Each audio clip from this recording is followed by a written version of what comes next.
পুষ্পস্তবক দিয়ে আমাদের মধ্যে থেকে যারা না ফেরার দেশে,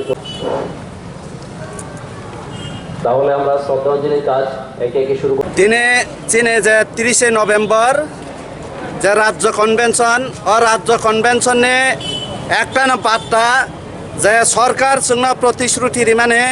प्रतिश्रुति मते ताल नै ओंथै ते सालथाम तंख अ सालथामनि बिसिं जुदि खाइया हंखाय जों 10,323 जों निष्क्रियया जों एकदम सक्रिय सरकार कग्रि वहिनैसै जों चुप खाय दङ निलार खाय दङ आसले जों 10,323 निलारिया अबनो न सरकारनि थाने खुनुकै रिना नाङयो जे 10,323 न सम्पूर्ण एक्टिभ अबन परिचय रिनाय जोङो दिनैनि जे कन्भेन्सननि माध्यमे सारा साब डिभिजननि बर' रंनि खुगनि कक नाहामानि बिसिंथै जों आन्दोलन कर्मसूचि नाहानाय जे आन्दोलन कर्मसूचि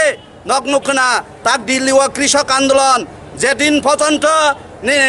कृषक रंनि दाबि माइ आसा बक दिल्लीनि अंखरिया जों जखन लामाव ठीक मतो अंखरनाय जे दिन पर्यन्त 10,323 नि दाबि माइ आसा जों लामानि थाया नक जा खायना मुसुमा खायदि जों से शब्दे गुलिसानानि राजि दङ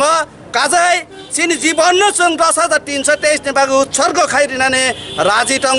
काजै कुनु चिन्ता गरै जों लामाव क्लाय थैनाय नग क्लाय थैया सरकार ताबुक बजरा तंख नों निनि कक नारदे अबनि निनथाने बार बार जों रिक्वेस्ट खाय दङ সরকার নির্বাচনের আগে এবং নির্বাচনের পরে আমাদেরকে প্রতিশ্রুতি দিয়েছে যে আগামী 3 তারিখ আগামী মাসের মানে ডিসেম্বর 3 তারিখের মধ্যে আমাদের স্থায়ী একটা সমাধান হবে বলে আমাদেরকে কথা দিয়েছে। আমরা সেদিন কথা দিয়েছে যে সরকারের প্রধান যিনি মুখ্যমন্ত্রীকে আমরা কথা দিয়েছে যে 2 মাস অবধি আমরা কিচ্ছু করব না, সরকারের বিরুদ্ধে আমাদের কোনো লড়াই আন্দোলন হবে না এবং 2 মাসের মধ্যে যদি আমাদের কিছু না হয় আমরাও চুপ করে বসে থাকব না। আমরা 10,323 সম্পূর্ণভাবে সক্রিয়। এই 10,323 আমরা সক্রিয় আছে। আমরা আমাদের যে আন্দোলন এই আন্দোলন দিল্লিতে যেমন কৃষক আন্দোলনে কৃষকরা যতদিন পর্যন্ত তাদের দাবি আদায় হবে না ততদিন পর্যন্ত দিল্লি ছাড়বে না। আমরাও 10,323 3 তারিখের পরে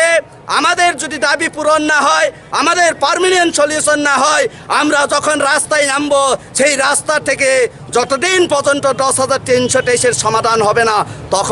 ততদিন পর্যন্ত আমরা রাস্তা ছাড়ব না। প্রয়োজনে আমরা এখনো বলছে আগেও বলছে পরেও বলবো প্রয়োজনে আমরা শহীদ হব তবে 10,323 এর সমাধান চাই। এটাই আমাদের শেষ কথা। কনভেনশনে মূলত কি বিষয় নিয়ে আলোচনা হবে এবং আন্দোলনটা কি হতে পারে? আন্দোলন কি ধরনের হবে আজকে 23টি মহকুমার সাব ডিভিশনের যারা প্রতিনিধি হিসাবে এসেছেন তাদের মতামত নিয়ে আমরা ওই মতামতের ভিত্তিতে আমরা আন্দোলনের কর্মসূচি নেব।